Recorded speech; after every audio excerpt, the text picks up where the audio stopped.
ഇന്ന് നമ്മൾ നോക്കാൻ പോകുന്നത് കണ്ടത്തിൽ വർഗീസ് മാപ്പിളയെ കുറിച്ചിട്ടാണ്. അപ്പം ഇദ്ദേഹം എന്ന് പറയുന്നത് മലയാള മനോരമ സ്ഥാപിച്ചിട്ടുള്ള ആളാണ്. ഇപ്പം നമ്മൾ കാണുന്ന മലയാള മനോരമ അല്ലായിരുന്നു പണ്ട് കാലത്തുണ്ടായിരുന്നത്. ആദ്യം തന്നെ ഇദ്ദേഹം ഈ കണ്ടത്തിൽ വർഗീസ് മാപ്പിള മലയാള മനോരമ ഒരു ജോയിൻറ്റ് സ്റ്റോക്കായിട്ടായിരുന്നു ആരംഭിച്ചിട്ടുണ്ടായിരുന്നത്. അത് 1888 ഒരു ജോയിൻറ്റ് സ്റ്റോക്കായിട്ട് മലയാള മനോരമ സ്ഥാപിച്ചു. അതിനുശേഷം 1890 വരുന്ന സമയത്ത്, കൃത്യമായിട്ട് പറയുകയാണെങ്കിൽ 1890 മാർച്ച് 22 മലയാള മനോരമ ഒരു പത്രമാക്കി മാറ്റി. പത്രമാക്കി മാറ്റി എന്ന് പറയുമ്പോൾ അത് എന്നും പബ്ലിഷ് ചെയ്യുന്നതല്ല, ചില ഒരു ഇൻ്റർവെൽ ാണത് പബ്ലിഷ് ചെയ്യുന്നത്. പിന്നീട് അതൊരു ദിനപത്രമാക്കി മാറ്റുന്നത് എപ്പോഴാണ്? 1928 ജൂലൈ 2 അപ്പം 1888, 1890, 1928.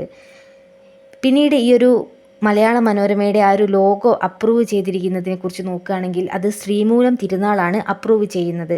നമുക്ക് ആ ലോഗോ നോക്കിയാൽ മനസ്സിലാവും, അതൊരു തിരുവിതാംകൂറിൻ്റെ ആ ഒരു ലോഗോ ആയിട്ട് കുറച്ചൊരു സാമ്യമുണ്ട്. അപ്പം അത് അപ്രൂവ് ചെയ്തിരിക്കുന്നത് ആരാണെന്ന് ചോദിച്ചാൽ ശ്രീമൂലം തിരുനാളാണ്. ഇദ്ദേഹം ഈ കണ്ടത്തിൽ വർഗീസ് മാപ്പിള ആദ്യം തന്നെ എന്താണ് ഈ ഒരു പത്രപ്രവർത്തന മേഖലയിൽ വരുന്നത് മലയാള മനോരമ തുടങ്ങിയിട്ടൊന്നുമല്ല. ഇദ്ദേഹം ആദ്യം തന്നെ എന്തായിരുന്നു? കേരളമിത്രം പത്രത്തിൻ്റെ പത്രാധിപരാണ്. അപ്പം ആ ഒരു കേരളമിത്രം പത്രം തുടങ്ങുന്നത് 1881 ദേവ്ജി ഭീംജിയാണ്. ഈ ദേവ്ജി ഭീംജി കേരളമിത്രം, അതുപോലെ തന്നെ വെസ്റ്റേൺ സ്റ്റാർ അഥവാ പശ്ചിമ താരകം എന്നുള്ള പത്രങ്ങളൊക്കെ തുടങ്ങിയിട്ടുള്ള ആളാണ്. അപ്പം അദ്ദേഹത്തിൻ്റെ കേരളമിത്രം എന്ന പത്രത്തിലെ പത്രാധിപരായിരുന്നു ആദ്യം ഈ കണ്ടത്തിൽ വർഗീസ് മാപ്പിള. പിന്നീട് ഇദ്ദേഹം സ്ഥാപിച്ചിട്ടുള്ള കുറച്ച് സംഘടനകളാണ് കവിസമാജം, ഭാഷാ പോഷിണി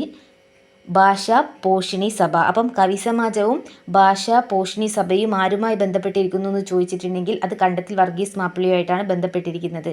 ഈ ഭാഷാ പോഷിണി മാസിക എന്ന് പറഞ്ഞിട്ട് അദ്ദേഹം വേറെ ഒന്നും കൂടി പബ്ലിഷ് ചെയ്യുന്നുണ്ട്. സഭ വേറെ, മാസിക വേറെ. അപ്പം ഭാഷാ പോഷിണി മാഗസിൻ ഇദ്ദേഹം പബ്ലിഷ് ചെയ്യുന്നത് 1892 ഇദ്ദേഹം പബ്ലിഷ് ചെയ്തിട്ടുള്ള ബുക്കുകൾ പറയുകയാണെങ്കിൽ ഒന്നാമത്തത് ഇദ്ദേഹം എഴുതിയിട്ടുള്ള എബ്രാഹിക്കുട്ടി എന്നുള്ള നാടകമാണ്. ഇത് ഷേക്സ്പിയറുടെ ടൈമിംഗ് ഓഫ് ഷൂ എന്ന് പറഞ്ഞിട്ടുള്ള ഒരു നാടകത്തിൻ്റെ പരിഭാഷയാണ്. അത് വളരെ ഫേമസ് ആയിട്ടുള്ള ഷേക്സ്പിയറുടെ ഒരു നാടകമാണ്. അപ്പോൾ അതിൻ്റെ ഒരു പരിഭാഷയാണ് എബ്രാഹിക്കുട്ടി. പിന്നീട് ഇദ്ദേഹത്തിൻ്റെതാണ് കീർത്തനമാല. മറ്റൊരു സ്വതന്ത്ര നാടക വിവർത്തനമാണ് കലഹിനി ദമനകം.